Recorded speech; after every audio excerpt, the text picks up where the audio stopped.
Nation's Business Today, October 3rd, 1989. From the nation's capital, BizNet and ESPN present Nation's Business Today for Tuesday, October 3rd, 1989. From our anchor desk, Warren Corbett and Merrill Comer. They are used to court romance, to apologize, and to mark special occasions. And in addition to all that, flowers can also be a blooming business. We find out more on today's installment of Making It with Nation's Business Today correspondent Lee Thornton.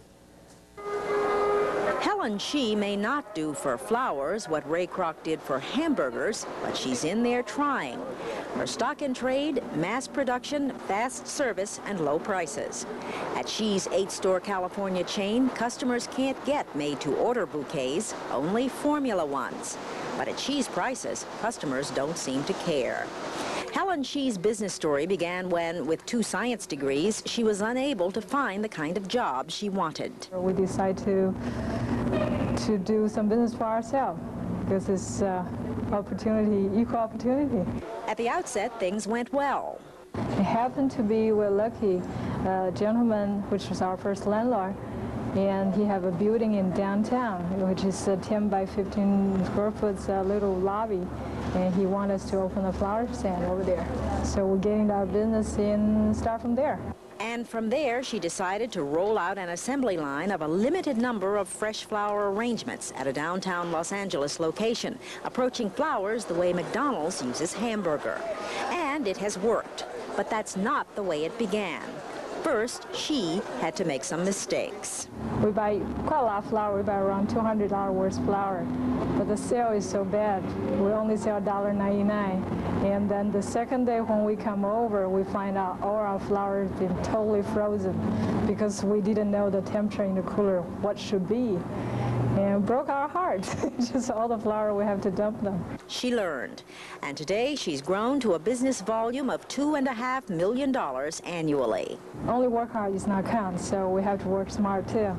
And working smart has put Helen Shih on the list of the most desirable franchises. That story next week. Lee Thornton, Nation's Business Today.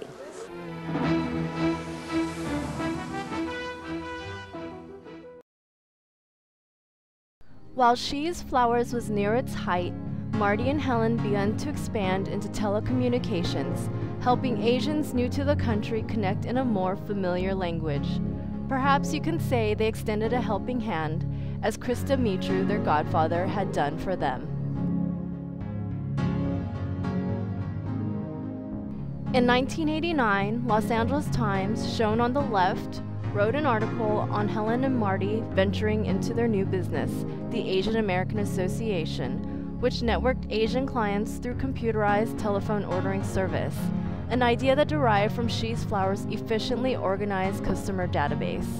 In 1991, Studio Classroom, a Chinese magazine seen on the right, printed an article on Shih's Flowers, excerpted from the 1989 Los Angeles Times article. January of 1990, Helen and Marty Shih were interviewed by the American Entrepreneur on their journey starting out as hardworking, determined immigrants, given an opportunity in America to become self-made, successful entrepreneurs. Just by opportunity, the small space in the lobby area in downtown, they want a flower stand there, so we start from there.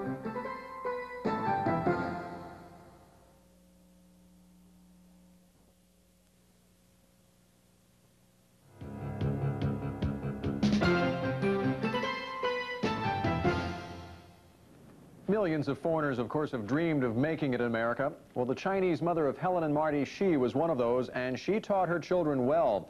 They now own a highly successful chain of flower shops in this country, which they built from one small stand and only $500 in working capital. Helen and Marty Shih were born in Taiwan. They are now American citizens. And Marty, in fact, is moving on beyond the flower business. He has now set up a telephone shopping network to capitalize on the needs of people who do not speak English. And I was thinking, like Asian people, we always have a language barrier. Why we cannot use our network system to do something for the Asian people? Every member, once you call 800-777 club, You can buy airline ticket. You can get 50% off on the hotel, 2,000 hotel, that's including Hilton, Marriott, those things. We use computer network to searching the cheapest one. And they have availability, so they can give you 50% off. We always believe education. We always believe running business scientifically. We always believe marketing. And then we always believe keep up with the communication, the computer, the most technology. We like the flower business because they're very challenging work. And the way we are working right now, we try to simplify all the Shih's operation. Not only Shih's operation, we try to simplify all the flowers industry operation. I think Marty and I were almost there to finishing up the whole system because everything right now is online. We want operation can be running very easy and smoothly. Like McDonald's, you walk in their store, they're all laid out the same thing, nice and neat and very easy to operation. That's our goal to be. The reason we can be a better pricing, okay, to pass to our consumer is like, for example, one person did the flower inserting, and the next person doing the greenery inserting, another person doing the filling flower inserting. So they are producing just like a line. The number one, that's from Marty's idea. Marty is really our idea person in our function. The number one is we have zero inventory, okay? We have to have a very smooth flow for the central design production. Okay, flow have to come smoothly so everybody don't want to be everybody's way.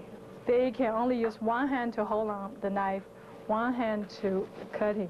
They never put their knife on the table. If you're making a cut, sometimes the designer, they will put this down because they used to the right-hand side. They then transfer to right-hand side and do the insert. That's no-no. Our requirements, if you pull out the flower, you give them a cut, you do the insert. So you never put the knife on the table so you can more efficiently. Everybody likes to own their own business. Be their own boss. You can set your own schedule. You can set all your goal, okay? And then if either you reach the goal, you don't reach the goal, depends on you. You don't depend on anybody else. I think American dream is if you really want something, if you work hard and work smart, and you will make it. Did you? Yes, we did. I think we did. Yeah. Would you have been able to have this kind of success in Taiwan? What do you think? I don't think so. I really feel America is a land of opportunity. And you can work as hard as you want and you get all the opportunity. You couldn't open up a flower shop in Taiwan? Well, you can open the flower shop, but probably one time I was telling my sister, we probably will stay in one flower shop till we're getting old. Just, you don't get this kind of opportunity. Right, but you wanted to be a medical technician. Is it a failure that you didn't get to do that? You end up no, my parents raised up, wanted to continue to have education, so right. I have opportunity to come over here to study as biochemist. But then we turn around, Marty came over to this country, we say, why don't we to do some business for ourselves? So we start up with a flower shop, just purely opportunity, get into a flower shop. Then we open it up, and then from there we're learning everything. So I think it's very interesting to own our own business. I think it is fascinating because do you realize you are doing something that a number of Americans don't realize they could do? Huh? I mean, you come over from Taiwan, what'd you have, $500 in your pocket? Yeah. And that your mother had given you. She'd saved it up and given you that money. And you take it and parlay that into millions of dollars per year. A number of millions of Americans would love to do that, but they haven't been able to do that. Have you thought about what it was you were doing, that you were able to do, that got you this success? Have you thought about that? I mean, yes, it's a land of opportunity, but what did Marty and Helen Shih do to use that opportunity that got them those millions? I think one important thing is that we keep on educate ourselves. We still, at night, we still go to school. Okay. And we study accounting and other things. And which American provide us is those opportunity. You can keep on going on, and you can on and on until the unlimited sizes. Always learning and improving, huh? Learning and improving. Plus, I think the people in the United States, they usually very sincerely to helping whoever the people really want to make it themselves. Like, for example, we have a lot of people helping us. Like our first landlord, right now, he's part of our partner. And his name, it was Mr. Demontreal. He Right. always helping us. Right. So we always remember that. And that's a good story, too, because he saw that as an opportunity for him to make some money, too, right? I mean, Yeah. if he invests in the Shihs, then maybe something good comes of it, right? Yeah, but I think just in the United States, they really have a lot of good people. When they see you work hard, they really want to help you. Not only is, well, consider is his investment, I think more likely is he's starting to help us because he know you really want to make it, you really want to successful. Why flowers? Well, Whose idea was that? Nobody's idea. At that time, I think when we just came to the United States, we have $500 in our pocket. What we feel is no matter how small is the business, we want our own business. Okay. So we go to downtown and they have one lobby, it's about 100 square foot, and they say for rent. But the landlord tells us you can only sell in flower. I don't want you to sell cigarette or make a mess. So we got into that. Hey, whatever you want us to sell, we'll sell it, right? Did you know anything about flowers?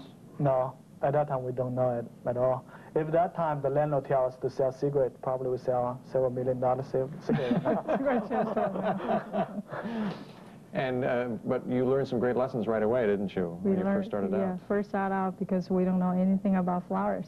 Remember the story writing us that first day we purchasing around $200 some worth of flour, and then second day when we came back to the store, the flour all frozen because we don't even know the temperature of the cooler supposed to set up with. It broke our heart. But since that on, we keep learning, keeping asking people, and learn lessons. I think. Why is it important to own your own business? You said that was the one goal when you came over here. You wanted to own your own business. Why was that important? Okay. Probably, I mean, this come from a long time. My mom, her life goal is send her kids to American because you have unlimited opportunities, land opportunity. That's we educate this way. And we feel, I mean, the land opportunity must be on your own business. I think that's maybe part of the reason. And the second thing is when I come to the United States, I think it's pretty hard to find a job because I don't speak English. And Helen, she can speak English, but not good enough. Now be careful now, brother. She does a pretty good job. Right.